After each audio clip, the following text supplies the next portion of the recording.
நீங்கள் ஒரு textile business பண்ணலாம், அல்லது நீங்கள் ஒரு ஃபுட் பிஸ்னஸ் பண்ணலாம், அல்லது ரியல் எஸ்டேட் பிஸ்னஸ் பண்ணலாம். எந்த பிஸ்னஸ் பண்ணாலும் தலைமுறைகளை கடந்து ஒரு பிஸ்னஸை நிலைநிறுத்தணும் அப்படின்னா நல்லி சில்க்ஸ் அந்த பிராண்ட் கையிலேருந்து நம்ம கற்றுக்க வேண்டிய நிறைய பாடங்கள் இருக்குது.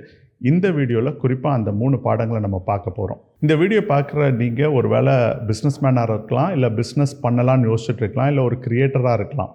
எல்லாருமே இந்த பிஸ்னஸ் ஏரியாவில் நீங்கள் பார்த்தீங்கன்னா இந்த ரொம்ப காம்படிஷன் அதிகமாக, போட்டி அதிகமாக இருக்கிற பிஸ்னஸ் எதுவாக இருக்கும்னா ஃபஸ்ட்டு ஃபுட் பிஸ்னஸ்ஸு, அதுக்கடுத்தது டெக்ஸ்டைலு, அதுக்கப்புறம் ரியல் எஸ்டேட் இருக்கும். ஏன்னா மனிதனுடைய தேவைகளும் அப்படி தான் இருக்குது. உணவு, உடை, உறைவிடம் அப்படின்றதுனால. ஸோ மனிதனுடைய தேவைகள் மிக மிக அதிகமாக ஃபுட். மனுஷனுக்கு உணவு முக்கியம், அதுக்கு அடுத்தது உடுப்பு முக்கியம், அதாவது உடை முக்கியம், அதுக்கப்புறம் உறைவிடம் முக்கியம். ஸோ இந்த 3 ஏரியாலையுமே ரொம்ப காம்படிஷன் அதிகமாக இருக்கும்.